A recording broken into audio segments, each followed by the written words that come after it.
ध्यान से देखना बेटा, ये 26 क्वेश्चन बहुत ही मजेदार है। जैसे आप सभी को इस मजेदार क्वेश्चन को एकदम 3 तरीके से सॉल्व करने का तरीका हम दिखाते हैं। यहाँ पे क्या दिया गया क्वेश्चन बेटा 26, if alpha and beta are zeros of किसके 2x square plus 5x plus k, 2x square plus 5x plus k, ठीक। ये दिया गया है। अब हमसे कहा गया है कि alpha square plus beta square plus alpha beta, इधर लिख देते हैं, हाँ, alpha square plus beta square plus alpha beta बराबर कितना है 21/4 है। अब पूछा गया है k की वैल्यू क्या होगी, k की वैल्यू क्या होगी, तो कैसे बताएंगे। बड़ा ही प्यारा तरीका बेटा, मजा आ जाएगा समझने में, ध्यान दीजिएगा। k तक यहां से पहुंचने का भी तो कोई रास्ता नहीं है, डायरेक्टली तो कोई भी रास्ता नहीं, तो इनडायरेक्टली कौन सा रास्ता है, इनडायरेक्टली दिखाते हैं हम। अल्फा इनटू बीटा की वैल्यू अगर लें यहाँ पे, अल्फा इनटू बीटा की वैल्यू, तो क्या हो जाएगा k/2 हो जाएगा, हो जाएगा नहीं हो जाएगा, ये हो गया अल्फा इनटू बीटा की वैल्यू हो गई। अब अल्फा प्लस बीटा की वैल्यू अगर हम लोग ले लेते हैं यहाँ पे, अल्फा प्लस बीटा की वैल्यू ले लेते हैं तो कितना हो जाएगा, माइनस का b अपॉन है, मतलब माइनस का 5/2, माइनस का 5/2 हो गया अल्फा प्लस बीटा की वैल्यू। अब इसको लेके आओ इधर, अब इसको लेके आओ इधर, अल्फा प्लस बीटा बराबर माइनस का 5/2, स्क्वायरिंग करो both side, squaring both side, क्योंकि बेटा ये जो हम लोग को दिया गया है वैल्यू जिसमें निकालना है, तो ये कुछ a प्लस b के होल स्क्वायर फॉर्म में मिलेगी, a square plus b square बस यहाँ 2a भी नहीं है, तो हम किसी न किसी तरह मैनेज करेंगे, कर लेंगे, क्या दिक्कत है, स्क्वायरिंग बोथ साइड। तो अल्फा प्लस बीटा का होल स्क्वायर, ठीक, इधर आ गया एक बार -5/2 का होल स्क्वायर।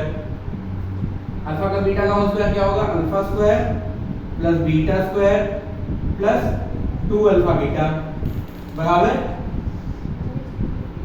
माइनस का 5 का स्क्वायर कितना, 2 का स्क्वायर आ गया।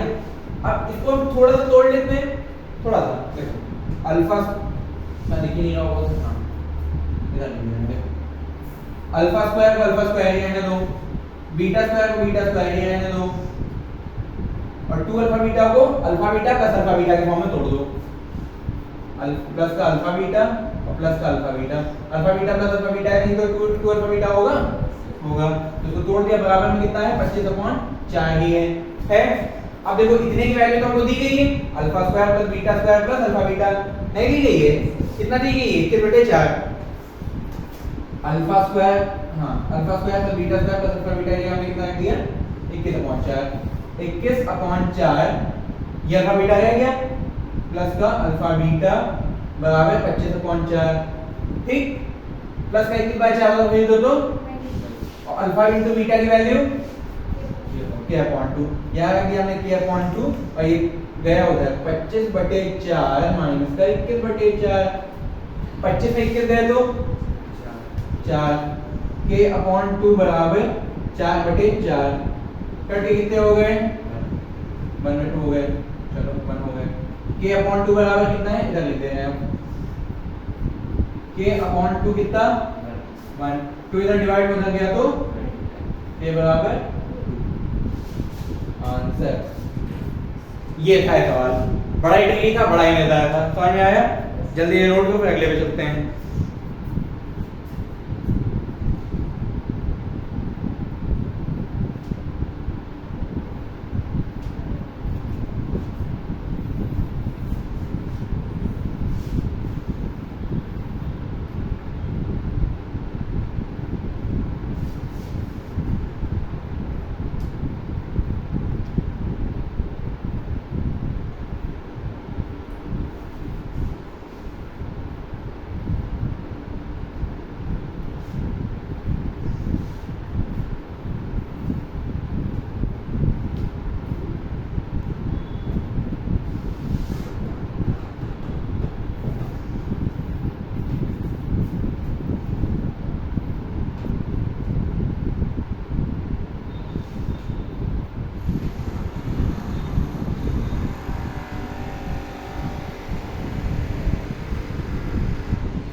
जल्दी इसको कर लो, फिर आ जाते हैं अगले सवाल पे 27 पे।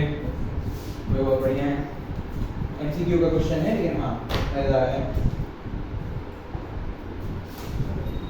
हो गया, लॉक कर दिया जाए। चलो कर देते हैं।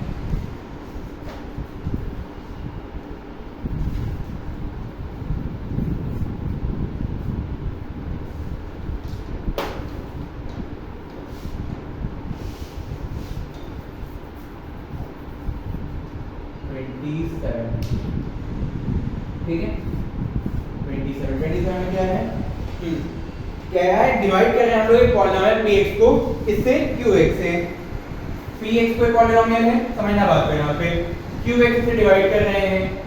ठीक है, अब क्या कह रहे हैं, gx क्या है, क्वोशिएंट है, gx क्या है, क्वोशिएंट है, और यहाँ पे rx क्या है, तुम्हारा रिमाइंडर है।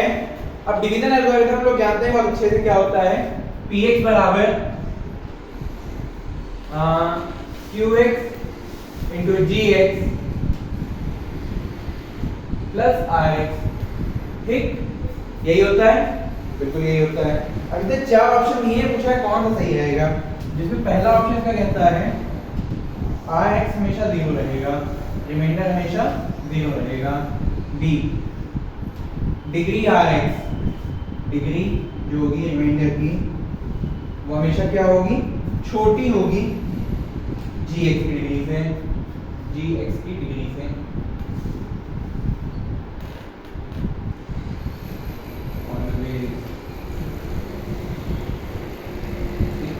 सी ऑप्शन क्या दिया है इसमें, सी ऑप्शन दिया है आइदर rx बराबर 0, rx बराबर 0,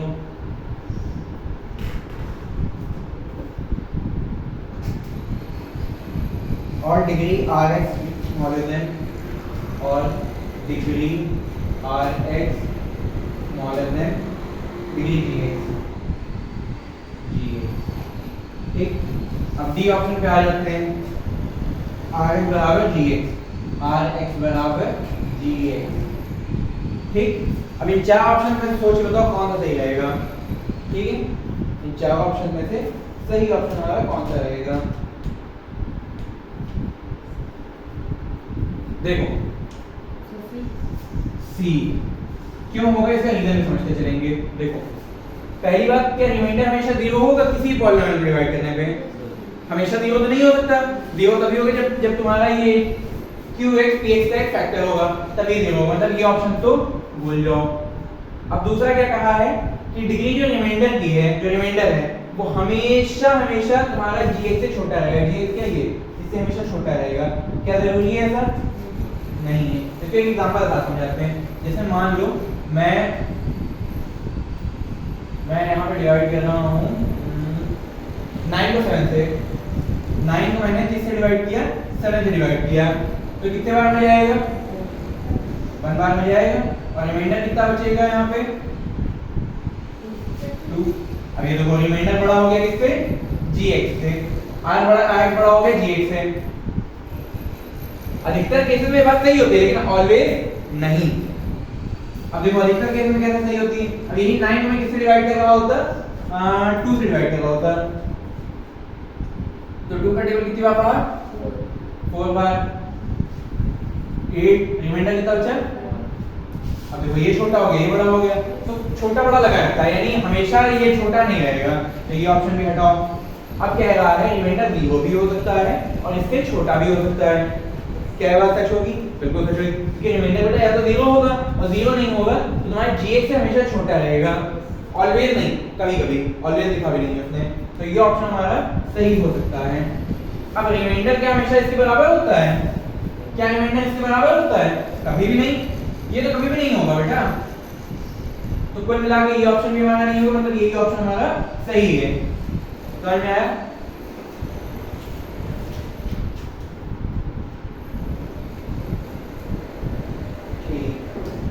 अगले पे चलते हैं 28 पे। 28 इजी है, कोई बात नहीं, लेकिन समझ लेते हैं। आखिरी क्वेश्चन है हमारा, लास्ट वन।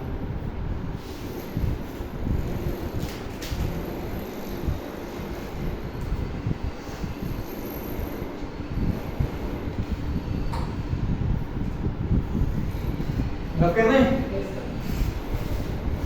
अब यहाँ पे देखिएगा, अपने हिसाब से अंदाजे से बताइएगा समझते हुए। कपड़ा धुलना पड़ेगा, पूरा बोर्ड साफ कर देगा अभी। क्या कह रहा है यहाँ पे? हाँ, which of the following is a true statement? कौन सा स्टेटमेंट इन सब में ट्रू है? तो चारों स्टेटमेंट लिखते हैं। ए क्या कह रहा है? x square plus 5x minus 3, x square minus 5x plus 3 is a linear polynomial. x square minus 5x plus 3 is a linear polynomial. क्या x square plus 5x minus 5x plus 3 linear polynomial है? देखते हैं। b क्या कह रहा है? x square plus 4x minus 1, x square plus 4x minus 1 is a binomial. पता नहीं ये भी क्या कह रहा है। c को देखो, x plus 1 is a monomial, 1 is a monomial. और d क्या कह रहा है?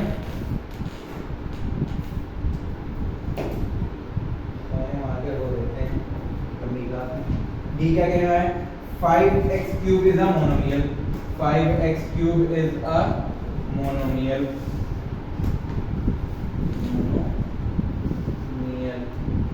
ध्यान से देखते चलेंगे। क्या ये लीनियर पॉलिनोमियल है? ये क्या होता है लीनियर पॉलिनोमियल? हाँ हाँ, बोलो बोलो, सही बोल रहे हो, बोलो तेज बोलना, बोलो। हाँ, जिसकी पावर क्या रहती है?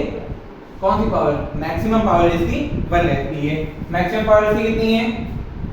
लीनियर हुआ, कौन सा हुआ? क्वाड्रेटिक, माने ये झूठ हो गया। अब ये क्या है? क्या कह रहा है? x cube x square plus 4x minus 1 is a binomial. क्या है? बाइनोमियल है। अब बाइनोमियल होता क्या है? जिसमें केवल दो टर्म होते हैं। तो कितने टर्म दिख रहे हैं? झूठ बोल रहा है। x plus 1 is a monomial. क्या होता है? जिसमें वन टर्म होता है। क्या वन टर्म है? झूठ बोल रहा है। 5x cube is a monomial. क्या है? मोनोमियल है। मोनोमियल माने एक टर्म है, सही है। ठीक, एक्सरसाइज खत्म, टॉपिक खत्म। अब आप लोगों को रिवीजन करना है और टेस्ट की तैयारी करनी है। ठीक, टेस्ट होगा तुम लोगों का बहुत जल्दी। और टेस्ट 4 लोग देंगे, 3 लोग देंगे, देखिए 4 लोग ही देंगे। 4 लोग देंगे तो 4 क्वेश्चन पेपर में प्रिंट आउट करवा दूंगा आप लोगों के लिए। ठीक है, चलो आज की क्लास को यहीं पे एंड करते हैं। हाँ, ये लो, तुमको लेना है? रिवीजन नहीं करना इसको?